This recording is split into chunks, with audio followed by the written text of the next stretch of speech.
শোয়েব আলাইসাল্লাম মাপজোকে দুর্নীতি ও বাণিজ্য নীতির শিক্ষা। আসসালামু আলাইকুম ওয়া রাহমাতুল্লাহ। প্রিয় দর্শক, আজকের আলোচনার বিষয় এমন এক নবী যিনি ছিলেন সত্য, ইনসাফ ও ন্যায়ের প্রতীক। তিনি ছিলেন এমন এক জাতির মাঝে যাদের মূলে ছিল লেনদেনে ধোঁকা, মাপে কম দেওয়া এবং অর্থলোভের ব্যাধি। তিনি ছিলেন হজরত শোয়েব আলাইসাল্লাম। শোয়েব আলাইসাল্লাম কে ছিলেন? হজরত শোয়েব আলাইসাল্লাম ছিলেন ইব্রাহিম আলাইসাল্লামের বংশধর এবং মাদিয়ান অঞ্চলের নবী। কোরআনে সূরা আরাফ, হুদ, আশ-শুআরা, আনকাবুত অন্যান্য সূরায় তার কাহিনী স্থান পেয়েছে। আল্লাহ তাকে প্রেরণ করেছিলেন মাদিয়ান নামক এক সম্প্রদায়ের প্রতি, যারা সীমাহীন ব্যবসায়িক দুর্নীতিতে লিপ্ত ছিল।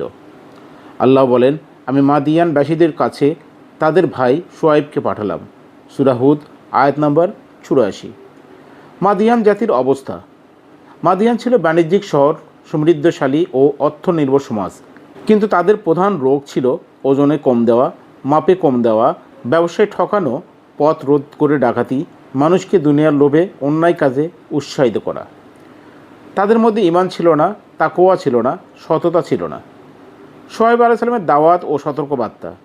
শোয়েব আলাইসাল্লাম তাদের বললেন, হে আমার জাতি, আল্লাহর ইবাদত করো, তারা ছাড়া তোমাদের কোনো উপাস্য নেই।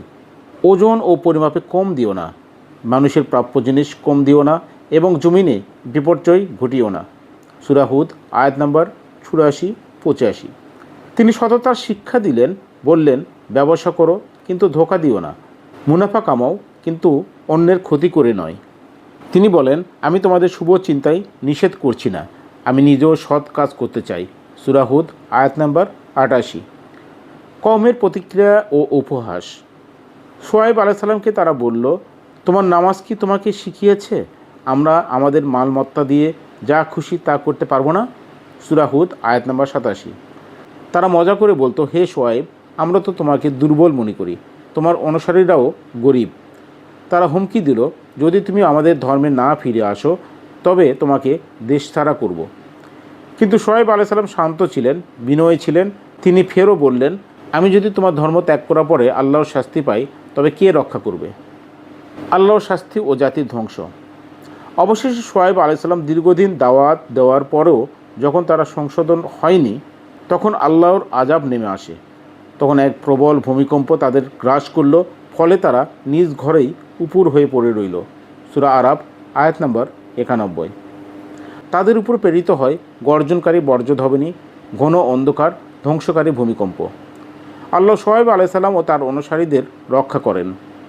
যারা শোয়েব আলাইসাল্লামকে মিথ্যাবাদী বলেছিল তারা এমনভাবে ধ্বংস হলো যেন তারা কখনো এই পৃথিবীতে বাসই করেনি। সূরা আরাফ আয়াত নম্বর 92। শোয়েব আলাইসাল্লাম থেকে আমাদের শিক্ষা। সৎ ব্যবসা ও লেনদেন ইসলামের গুরুত্বপূর্ণ অংশ। ইসলাম শুধু নামাজ রোজা নয়, হালাল ইনকাম মাপে ঠিক রাখা, ধোঁকা না দেওয়াও ইবাদত। অন্যায় বিরুদ্ধে দাঁড়ানো ফরজ। শোয়েব আলাইসাল্লাম তার কওমের বিরোধিতা সহ্য করে সত্যের পথে ছিলেন। দুর্নীতি চিরস্থায়ী নয়, ধ্বংস ডেকে আনে। প্রতিটি সমাজ যেখানেই লেনদেনে অসততা চর্চা করেছে সেখানেই ধ্বংস ঘনিয়ে এসেছে। দাওয়াত দিতে হবে হিকমতের সাথে। শোয়েব আলাইসাল্লাম কঠোর হলেও ভদ্র ও যুক্তিপূর্ণ ভাষায় কথা বলতেন।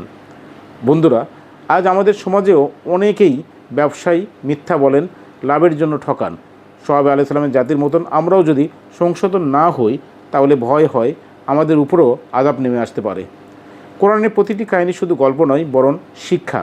আসুন আমরা সৎ পথে চলি, ইনসাফ করি এবং অন্যদের সততার পথে ডাক দিই। ভাই ও বোনেরা, ভিডিওটি যদি আপনার উপকারে আসে তাহলে লাইক দিন, শেয়ার করুন এবং শাফায়াতুল কোরআন চ্যানেলটি সাবস্ক্রাইব করতে ভুলবেন না। আল্লাহ যেন আমাদের সবাইকে শোয়েব আলাইসাল্লামের মতো সত্যবাদী, সাহসী ও ইনসাফপূর্ণ বান্দা হিসেবে কবুল করেন। আসসালামু আলাইকুম ওয়া রাহমাতুল্লাহি ওয়া বারাকাতুহু।